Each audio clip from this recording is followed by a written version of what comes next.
और दोस्तों, सबको जय मसीह की एक और बार स्पिरिचुअल मॉर्सल्स में मैं आपको स्वागत करना चाहती हूँ।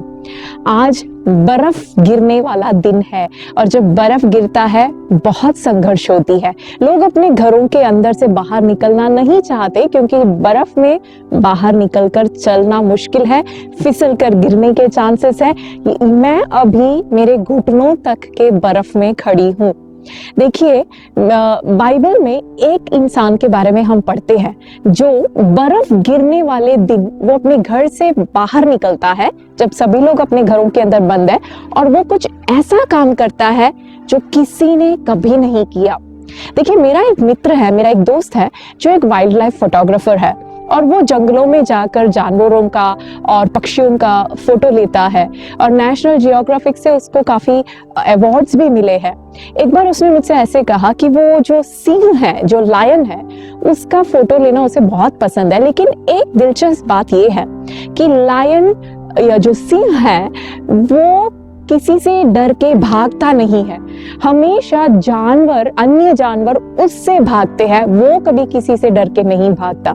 लेकिन बाइबल में इस कहानी में हम देखते हैं ये जो व्यक्ति है बनाया, बर्फ गिरने वाले दिन अपने घर से बाहर निकलता है, एक सिंह को भगाता है और वो सिंह के गुफे में घुसकर, उसके जो गड्ढे में घुसकर उसको मार डालता है। देखिए, मेरा ये मानना है कि उसके गांव में जब सिंह घुसा तो लोगों को पता चला कि गांव के अंदर सिंह आया है, हमें अपने घर के अंदर छिप के रहना बेहतर होगा। और ऊपर से बाहर तो बर्फ गिर रही है, लेकिन बेनाया ने सोचा आज मैं यदि घर के अंदर छिपकर अपनी कंफर्ट जोन में बंद रहूं तो कल हो सकता है जब मेरे बच्चे बाहर निकलेंगे ये सिंह उनको अटैक करेगा, ये सिंह उनको मार डालेगा।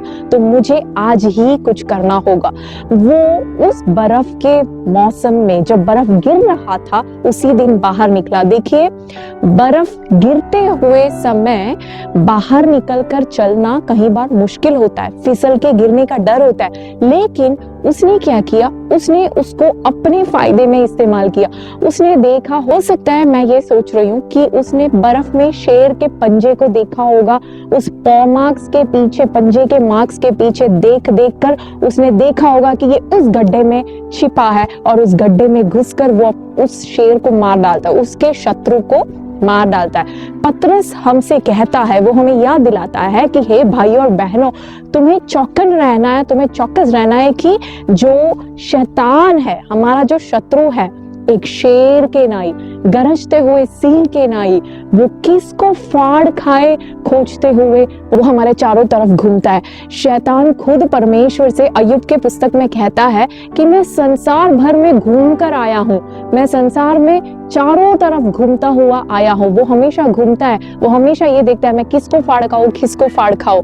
देखिए भाइयों और बहनों, बेनाया के समान हम भी कई बार हमें पता चलता है कि शैतान हमारे घर में शत्रु हमारे भवन के अंदर काम करने लगा है। कई बार पति और पत्नी के बीच में कुछ संघर्ष, बच्चे और माता पिता के बीच में कुछ संघर्ष, यदि हम औरों के समान एक डिफेंसिव पोजीशन ले कि चलो छोड़ो, उसको जाने दो, इस तरह से यदि हम सोचे तो कल को वही शैतान बात को बढ़ाकर हमारे परिवार को नाश करेगा।